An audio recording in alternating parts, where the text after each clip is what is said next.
Welcome to Chapter 13, Part 2. In this lecture, we're going to look at the classical music genres of a string quartet and a classical concerto. The string quartet. The string quartet is a genre of chamber music. It's a group of four individuals, two violins, viola, and cello. It's all one person per part.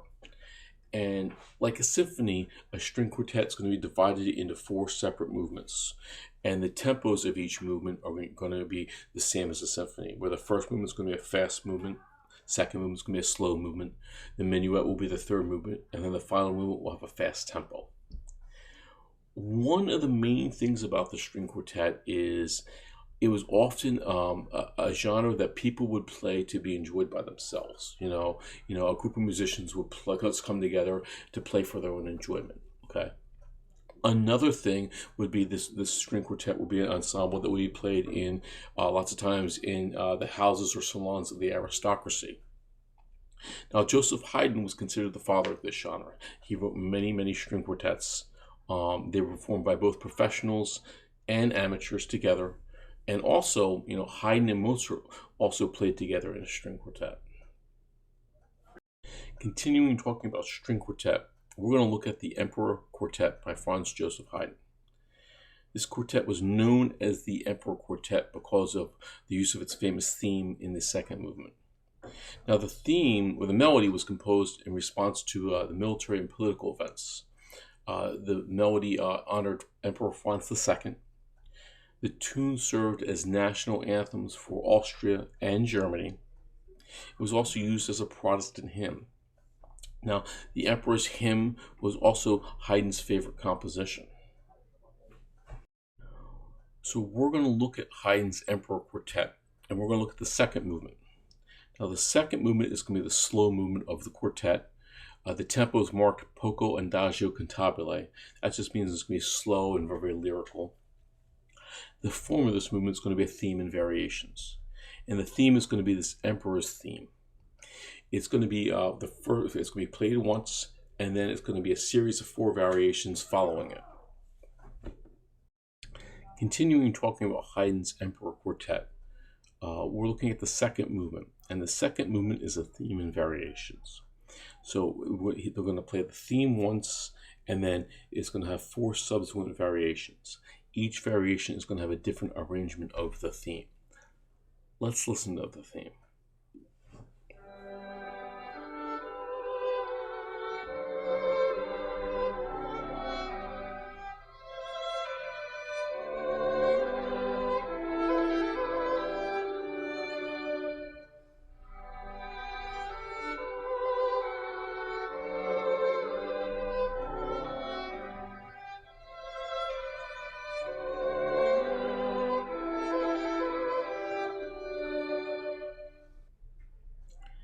Variation 1 is the second violin will play the theme, and the first violin will embellish around it with some counterpoint.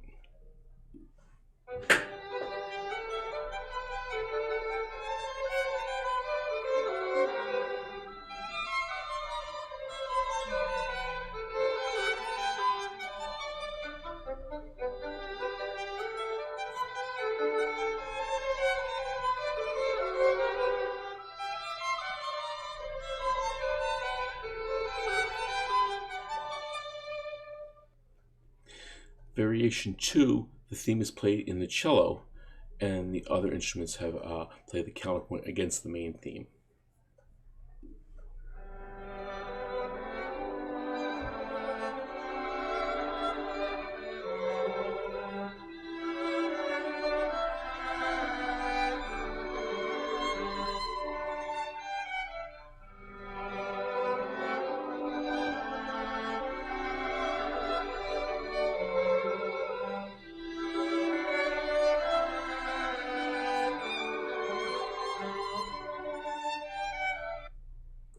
The third variation, the theme is presented in the viola.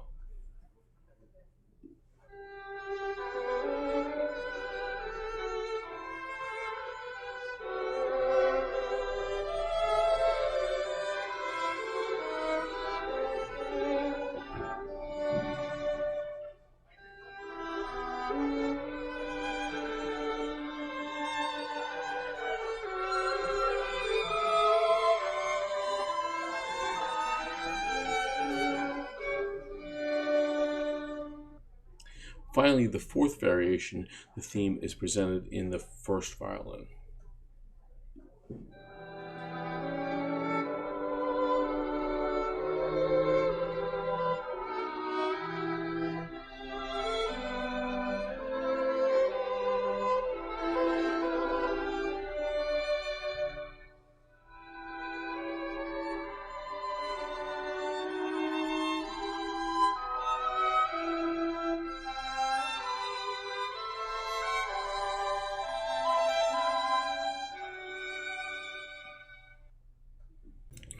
Next, we're going to talk about the classical concerto. Now, a concerto is going to be a large-scale genre for a soloist and orchestra. Sometimes it could be a piano concerto with a piano and orchestra. It could be a flute concerto. It could be a trumpet concerto. These concertos definitely were intended for public performances in either public concert halls. They were always in 3 movements. So the first movement is going to be a fast movement. The second movement will be a slow movement, and the finale is going to be a fast tempo again. The minuet is always omitted, usually in these concerto. Another thing that we have in the concerto is a thing called a cadenza. Now, a cadenza is a point in the concerto where the orchestra will stop and the soloist will have the opportunity to improvise, show his virtuosity to the audience. It's basically like an improvised solo. And during these cadenzas, lots of times the soloist will incorporate themes from the movement of the piano concerto. They may elaborate on them. Lots of times in the classical period, a lot of these cadenzas were often improvised. Later, towards the end of the classical period, most of these cadenzas start to be pre-composed or written out. Now, one of the most important composers that's associated with the concerto is Mozart. And he's credited for writing about 23 piano concertos. And he's really, really inventive. And he's also credited with really creating the modern piano concerto. Continuing talking about concerto, we're going to look at a piano concerto by Mozart. So we'll look at his concerto in A major. And we're going to look at the first movement of it. And just like a symphony or sonata, the first movement's going to be in sonata allegro form.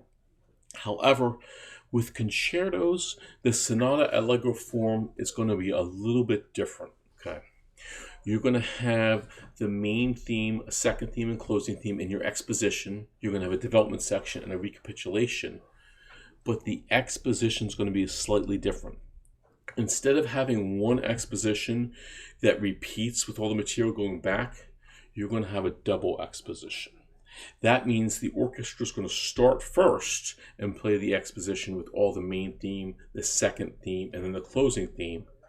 And then instead of repeating to go back to the beginning, the second exposition is going to be the solo exposition, where the soloist is going to play the themes that the orchestra introduced previously. And the solo will play the thematic material, and then the orchestra may elaborate on it, or vice versa. So sometimes the soloist enters and plays the thematic material. Sometimes the orchestra will play the melody and the soloist will kind of elaborate or kind of dance around the melody.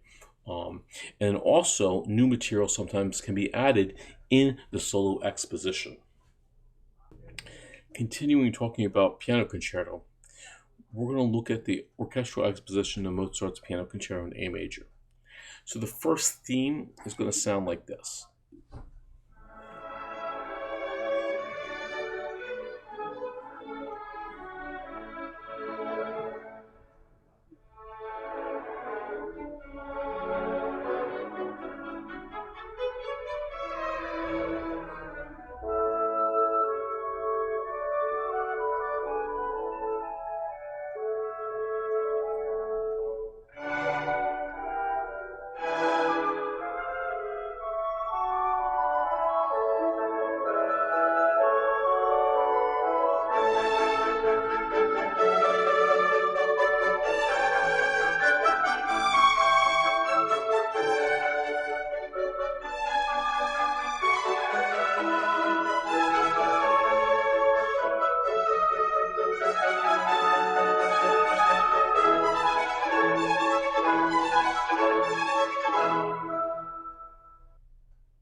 Now, the second theme is going to sound like this.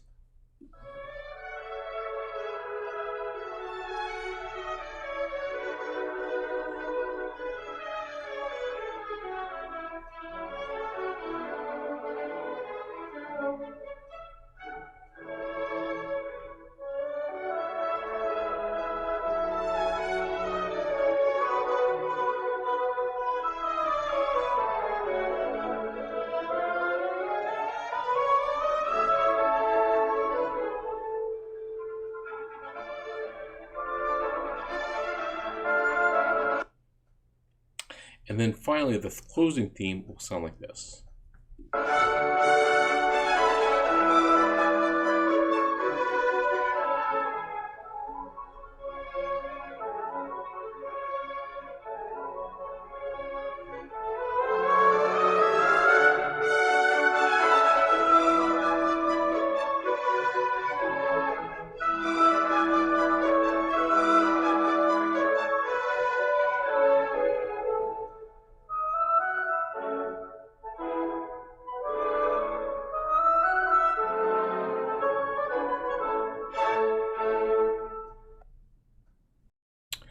Now we're ready for the soloist to be introduced into the solo exposition of the concerto. So this is the part now where the piano will either present the theme or the orchestra will play the theme and the pianist will accompany the theme. Lots of times they'll play a theme in a dialogue with the orchestra. There's going to be, it's usually sometimes it's a contrast or a give and take between the orchestra and the soloists. And then other times you'll see the soloists kind of show off by ornamenting a theme. Let's listen to a couple of these examples. So the first example is this.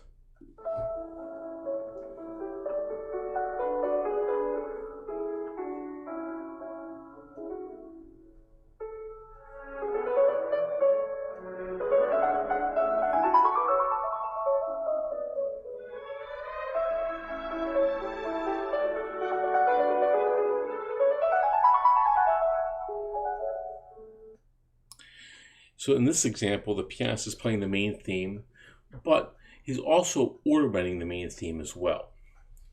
Let's listen to the next example.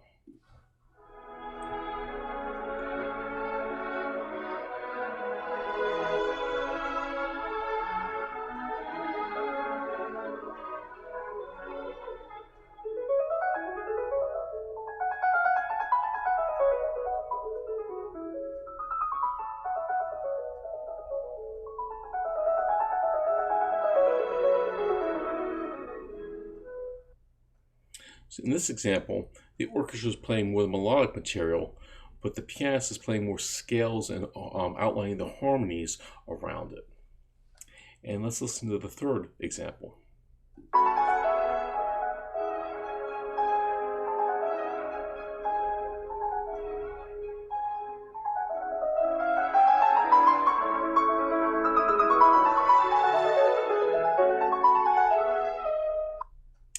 And that's an example of the pianist playing and ornamenting the closing theme. Now we have the development section. And the development section is going to operate the same way it would in a classical symphony or a string quartet or piano sonata. In the development section, we're going to go to different key areas outside of A major. And typically, the composer would kind of deconstruct the main melodic material. In this instance, in this piano concerto, Mozart chooses to add a new theme and new material in this piano concerto. So the first example we have is the woodwinds are offering a new theme with some imitative counterpoint. Let's listen.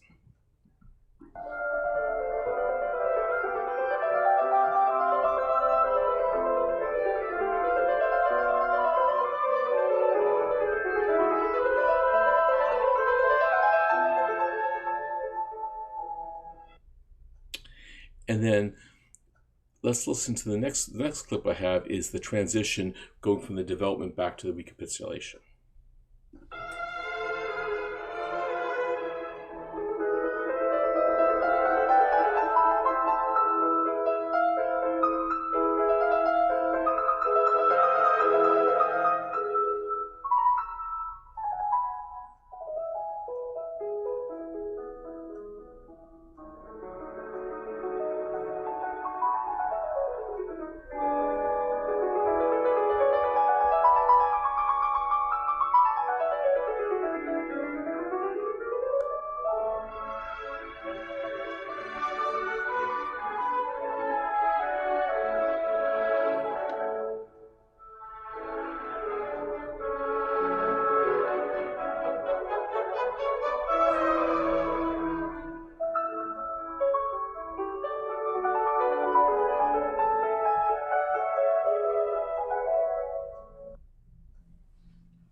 Now, after the development, we come back to the recapitulation.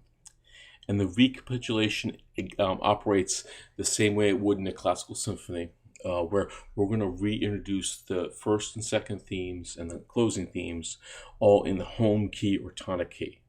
In this case, it's going to be in the key of A major. As with the exposition, the piano orchestra, they're going to share the same similar material, but in creative ways. Now, the difference with a concerto and recapitulation is towards the end, towards maybe we get to the closing themes, the orchestra is going to come to a pause and stop. And we're going to have the opportunity for a cadenza, or an opportunity for the soloist to improvise or play a pre-written out cadenza. Now, in this instance, Mozart wrote this piano concerto for one of his students. Her name was Barbara Ployer. And so, if Mozart was actually going to play this concerto himself, he wouldn't have bothered to write out the cadenza, because he could have just sat down and played and improvised, and it would have been awesome. But he actually writes a cadenza out for his student Barbara, and she goes and plays this. And for us, it's good for our purposes because we actually have this written out, preserved cadenza. Let's go listen to what it sounds like.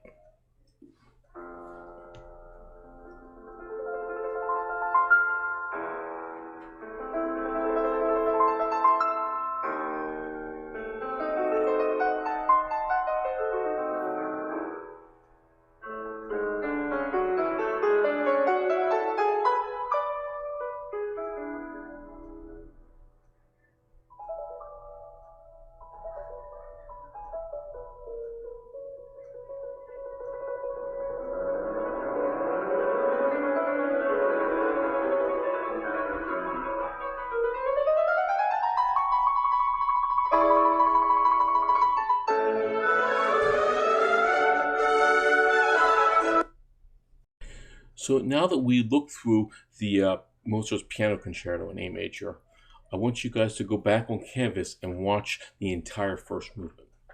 And when you're going through and watching the first movement, I want you to look for the main core elements of this double exposition form.